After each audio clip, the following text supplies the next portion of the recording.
gospel is astonishing, is it not? Amen. It's a long passage, and still right from the get-go, right in those first couple of verses, we hear that the blind person is healed. And then it goes on for some 30 more verses in which everyone, and I mean everyone, gets involved in a discussion. Why? Because they cannot believe what has happened. Judgments fly every which way.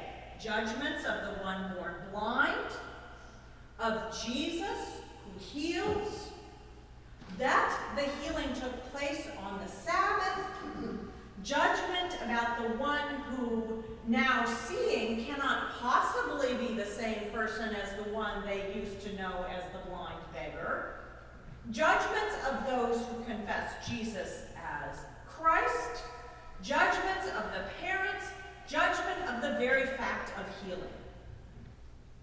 In their judgment of all these people and all these events, they show themselves as blind.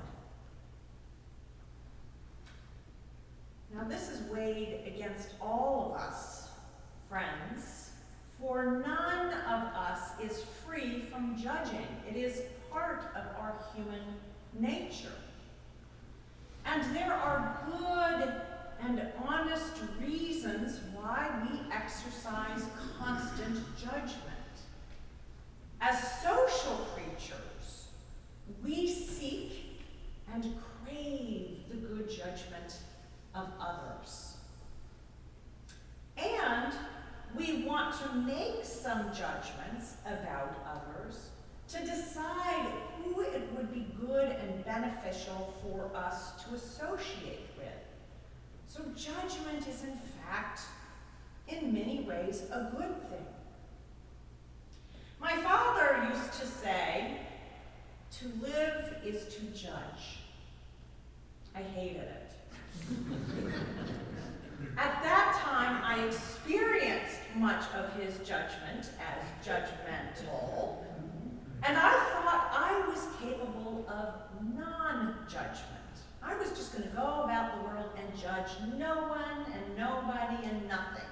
And as I grew older, I realized I live in the mire of judgment too. We all do. We spend a lifetime in the fabric of judgment. And from the perspective of the disability community, this passage we read today is painfully familiar and immensely helpful. Familiar because it lays bare the opinions and judgments we all hold about disability and wholeness. Writes Carrie Wynn, the two most common assumptions in popular theology that marginalize people with disabilities are, one, that disability is caused by sin in some hidden, nefarious way, and two, if one has enough faith, one's going to be healed. The passage is also profoundly helpful because it offers this clear word from Jesus right from the get-go. Neither this man nor his parents sinned.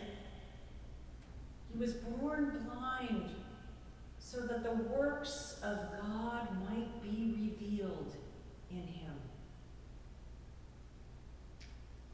The works of God that are revealed are not what we would at first suspect, because of course we all think it's the healing that's the work of God.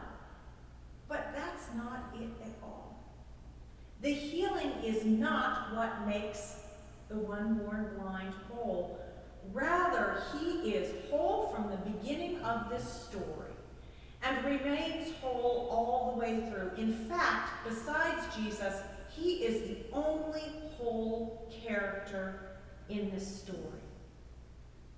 The blind man has a hidden wholeness that perhaps we cannot at first see.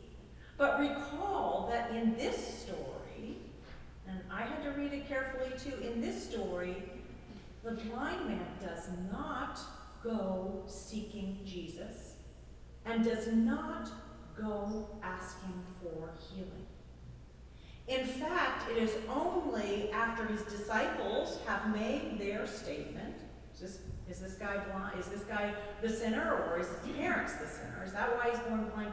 Only then Jesus, without asking the blind man, makes the salve and puts it on his eyes.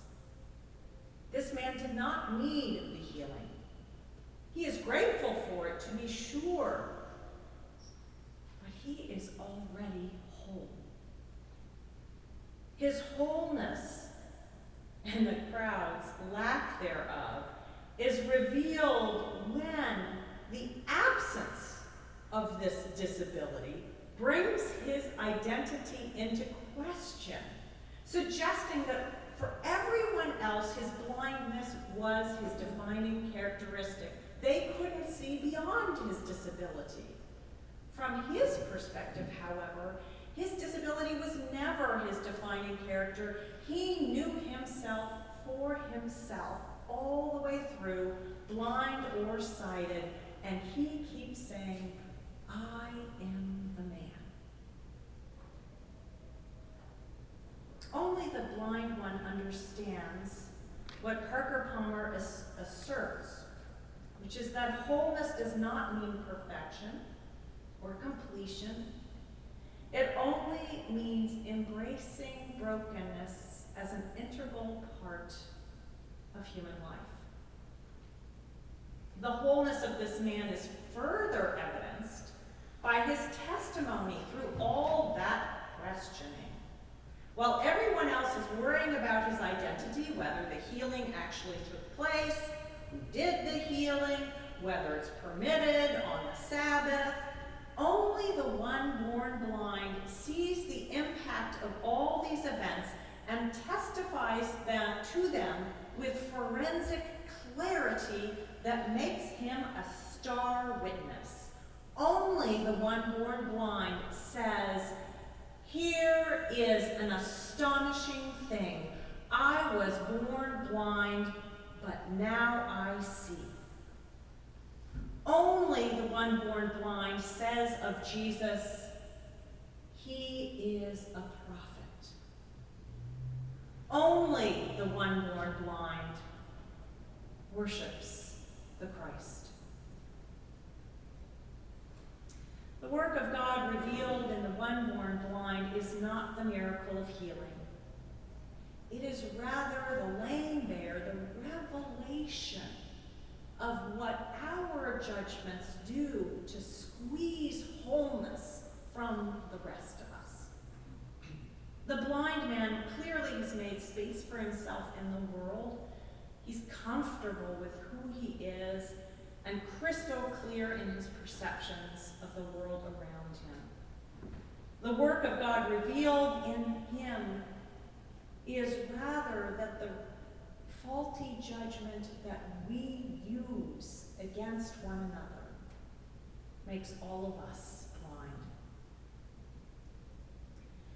Then if we cannot but judge, and our judgments make us less than whole, what can we do? We can seek to align our judgments with God's. God's judgment is not about the distribution of reward and punishment, but about making and renewing the whole just order of creation. God's judgments are really a blessing that we should be seeking. They expose who we really are, our deepest identities that give rise to all the choices that we make throughout our lives. We make a practice of confessing every Sunday, not because we need forgiveness. We already have it. We confess because we need clarity and cleansing judgment. We need to align our judgment of ourselves and of others with God's. Towards wholeness, we see the limited and temporal nature of our own capacity to judge and step into the life-giving judgment of God, which reorders all our social relationships, demands justice, and clothes us in mercy and love. Our judgment alone is mean and would slice us to bits as we are always seeking every little advantage. But in God, there is a hidden wholeness, a judgment that yields joy and liberating unity, and makes us fully who God intended us, each one, to be.